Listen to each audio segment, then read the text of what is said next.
केशवं कृष्णदामोदरं रामनारायणं जानकीवल्लभम् अच्युतं केशवं कृष्णदामोदरं रामनारायणं जानकीवल्लभम्।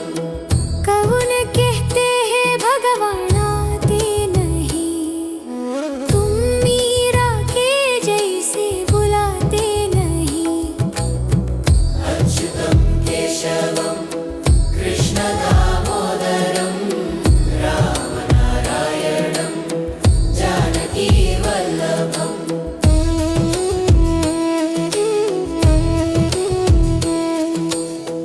कौन कहते हैं भगवान नाचते नहीं, गोपियों की तरह तुम नचाते नहीं। अच्युतं केशवं कृष्णदामोदरं रामनारायणं जानकीवल्लभम्। कौन कहते हैं भगवान सोते नहीं, माँ यशोदा के जैसे सुलते नहीं। अच्युतं केशवं कृष्णदामोदरं रामनारायणं जानकीवल्लभम्।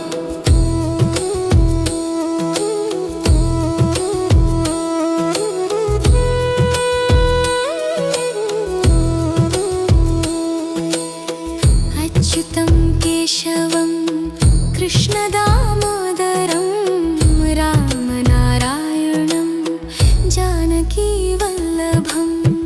अच्युतं केशवं कृष्णदामोदरं रामनारायणं जानकीवल्लभम्।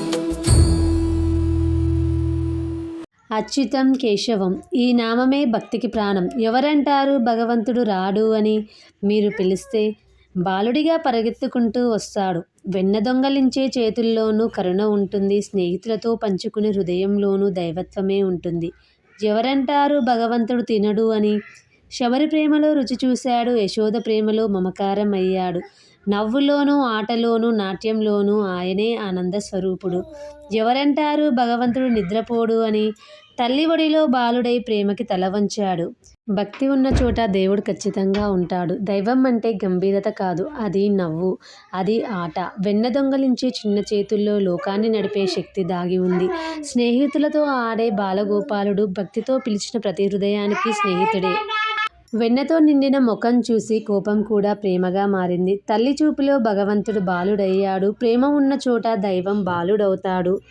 పెద్ద పూజలు అవసరం లేదు, చిన్న పిలుపు చాలు. ఒక ప్రేమ నిండిన మనసు చాలు. వెన్నతో ఆటతో నవ్వుతో మన జీవితాల్లోకి వచ్చి భారం తేలిక చేస్తాడు.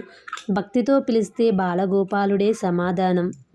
ఈ వీడియో కనుక మీకు నచ్చినట్లయితే లైక్ చేసి కామెంట్ చేయండి. జై Srikrishna. Thank you for watching. మరిన్ని మంచి భక్తి వీడియోల కోసం ఈ ఛానల్ని సబ్స్క్రైబ్ చేసుకోండి.